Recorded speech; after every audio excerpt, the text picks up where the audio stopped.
кейбір адамдар жүр, мына тарихты оқу, немесе анатомияны оқу, немесе медицинаны оқу, ол жұмаққа бармайды сен. О дүниеге барғанда қабірде сенен оны сұрамайды дейтіндер бар. Сенен намазды сұрайды, шариғи білімді сұрайды, діни білімді сұрайды. Раббыңның кім екенін, дініңнің не екенін, кітабының қандай екендігін сұрайды дейді. Сондықтан ана маңызды емес деп кейбір қыздарын үйлеріне ұстап отырғандар бар.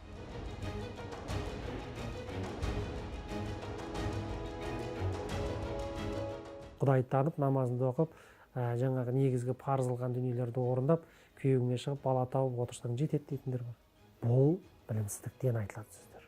Кейбір бауырларымыз бар мысалы, мына неге медицина саласында әйел адам жоқ, әйелді тек әйелге де қарау керек. Сен үйіңе қызыңды болмайды деп қамап ұстап отырасың.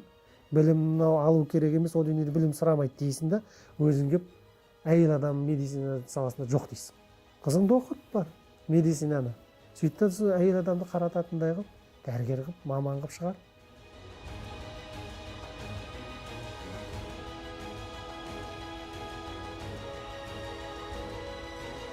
Қазіргі таңдағы жатағым жетегінде кетіп қалу, әркімнің айтқанына еріп кету, келіннің бетін кім ашса солыстық дегендей, бетіңді кім ашса соның жетегінде бара беру, бұның барлығы білімсіздіктен туындап отырған дүние. Білімсіз адам надан адам. Ал білімді адам әр нәрсенің парқына барып, ажыратып алып, оның солын танып, оның зиянды пайдалы ма білгеннен кейін ол тоқтайды, ақылға салады. Білім арқылы ғана біз мақсатымызға жетеміз. Ақ пен қараны ажыратып аламыз, қараңғылықтан жарыққа шығамыз. Адам деген атқа лайықты да білім бізді жетелейді. Бірақ біліммен қатар тәрбие маңызды. Дана әл-Фарабиіміз тәрбиесіз берілген білім адамның қас жауы деді. Шариғи білімді де, мынау дүнияви білімді де қабаттап алсаң, қос қанаты бар құс сияқты. Өйткені шариғи білім адамды мейірімділікке, кішіпейілділікке, қарапайымдылыққа, мына қоғамға пайдаң тиюге, ата-анаңды сыйлауға, балаңа дұрыс тәрбие беруге шақырады.